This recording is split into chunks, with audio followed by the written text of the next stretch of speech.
Maneno yanayotumika katika ibada ya misa ni ya muhimu sana. Matendo ni ya muhimu sana. Lazima yawe ni ya maana jinsi kanisa inavyofunza. Msikilizaji, kidogo kidogo utasikia ni wakati wa kusomewa neno. Ni wakati wa kusomewa neno. Hiyo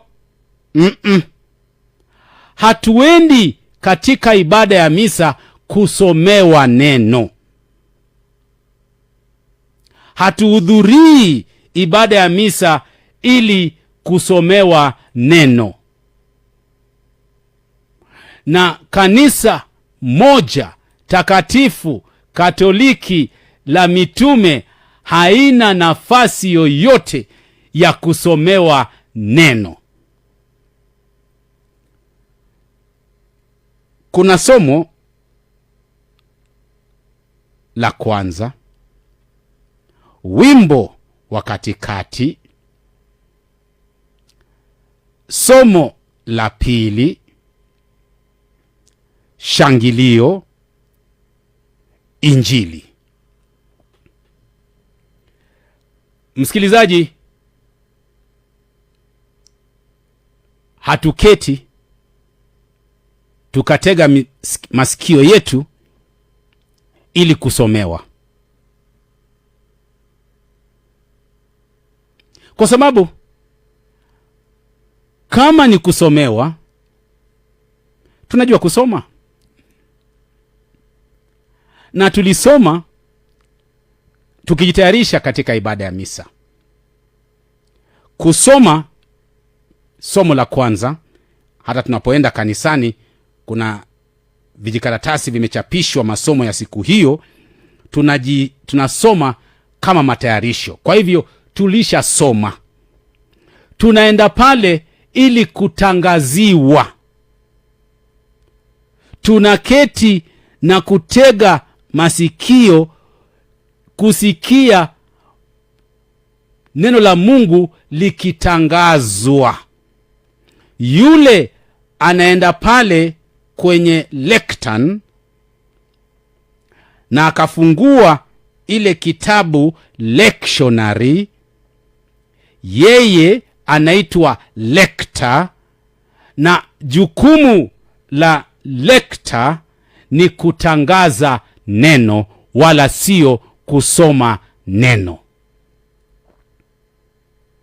Kutangaza neno wala sio kusoma neno. Kwa hivyo neno wakati wa ibada ya misa, neno la Mwenyezi Mungu katika maandiko matakatifu ni la kutangazwa wala sio kusomwa.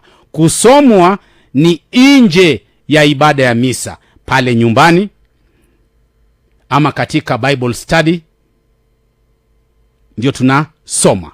Lakini katika ibada ya misa tunatangaziwa neno. Yule lector anatangaza neno, sisi tunalisikia neno likitangazwa. Kwa hivyo hakuna mtu ambaye atakwambia mimi ndio nasoma. Wangapi watasoma? Yule ambaye atusomea somo la kwanza ajitolee.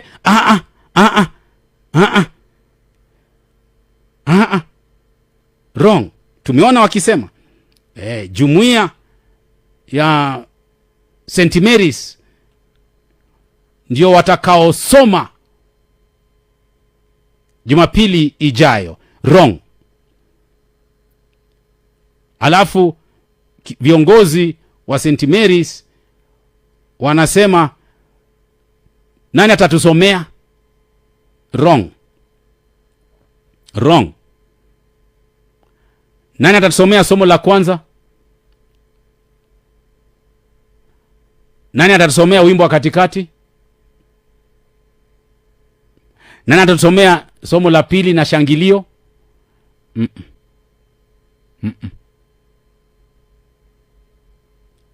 Hata katika jumuiya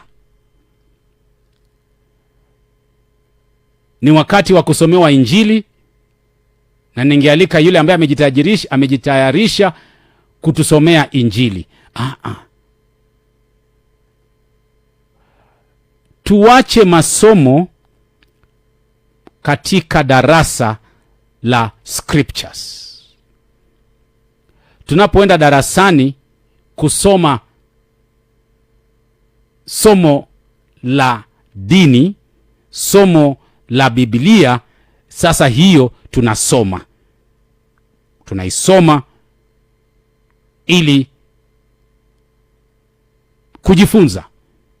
Lakini katika ibada ya misa na katika jumuiya tunatangaza.